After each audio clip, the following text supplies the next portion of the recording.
एक दिन गुरुजी ने सबको बुलाया और केवल एक शब्द कहा, चलो। स्वामी रामा कहते हैं, हम करीबन 20 लड़के होंगे। सब गुरुजी के पीछे चल दिए।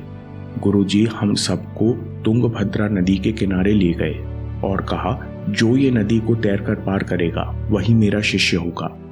बारिश का महीना था, लबालब पानी भरा था। उस समय तुंगभद्रा पूरे उफान पर थी। चौड़ी नदी पार करना खतरनाक था। गुरुजी की बात सुनकर लड़कों के हाथ पैर ठंडे पड़ गए। एक लड़के ने कहा, मैं ये कर सकता हूँ, पर मुझे घर पर काम याद आ गया, मुझे तो जाना होगा। दूसरे लड़के ने कहा, मुझे तो तैरना ही नहीं आता।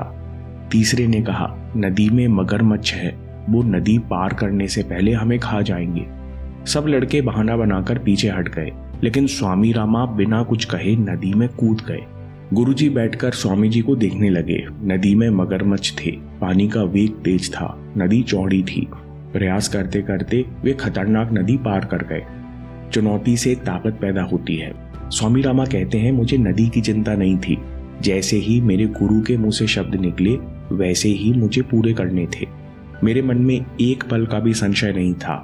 मुझे केवल नदी के उस पार का तट दिख रहा था। गुरुजी ने दूसरे लड़कों को देखकर कहा, उसने खुद को कभी मेरा शिष्य नहीं कहा, फिर भी वो कूद गया। Students are many, disciples are few. गुरुजी कहते हैं, चेले बहुत होते हैं लेकिन शिष्य बहुत कम होते हैं, क्योंकि शिष्य में दो खासियत होती हैं। शिष्य के पास दृढ़ विश्वास और दृढ़ निश्चय होता है। स्वामी रामा कहते हैं कि जब गुरुजी ने नदी पार करने का आदेश दिया तो मैंने सोचा कि अगर वो चाहते हैं कि हम नदी पार करें तो हम में नदी पार करने की जरूर काबिलियत होगी, इसलिए उन्होंने हमसे ऐसा कहा है। मुझे अपने गुरु और उनकी आज्ञा पर संपूर्ण विश्वास था, इसलिए वे ऐसा कर पाया।